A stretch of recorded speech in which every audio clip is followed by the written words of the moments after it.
Абай Құнанбаевтың 41-ші қара сөзі.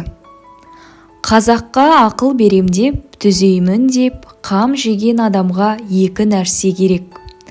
Әуелі бек зор өкімет. Жарлық қолында бар кісі керек. Үлкендерін қорқытып, жас балаларын еріксіз қолдарынан алып, медреселерге беріп, бірін ол жол, бірін бұл жолға салу керек. Дүниеде көп есепсіз ғылымның жолдары бар.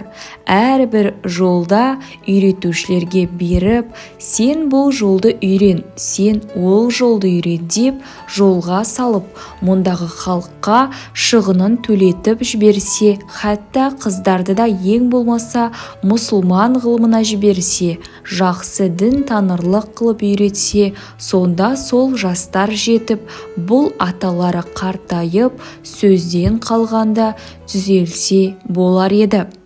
Екінші, ол адам есепсіз бай боларға керек. Аталарын паралап, балаларын алып, бастапқа айтқандай жолға салып, тағылым берсе, сонда түзелер еді. Енді мұндай халықты еріксіз қорқытып, көндірерлік күш-қуат ешкімге бітпейді. Ол баланы қазақтың бәрін паралап, көндірерлік дәулет бір кісіге бітуге мүмкін де емес. Қазақты я қорқытпай, я параламай, я ақылмен не жырлап, не сырлап айтқанменен еш нәрсеге көндіру мүмкін де емес. Етінен өткен, сүйегіне жеткен, атадан мирас алған, ананың сүтіменен біткен надандық әлде қашан адамшылықтан кетірген.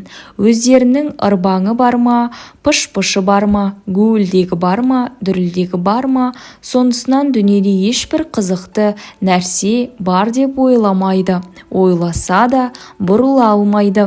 Егер сөз айтсаң түгел тыңдап тұра алмайды. Не көңілі, не көзі алаңдап отырады. Енді не қылдық, не болдық?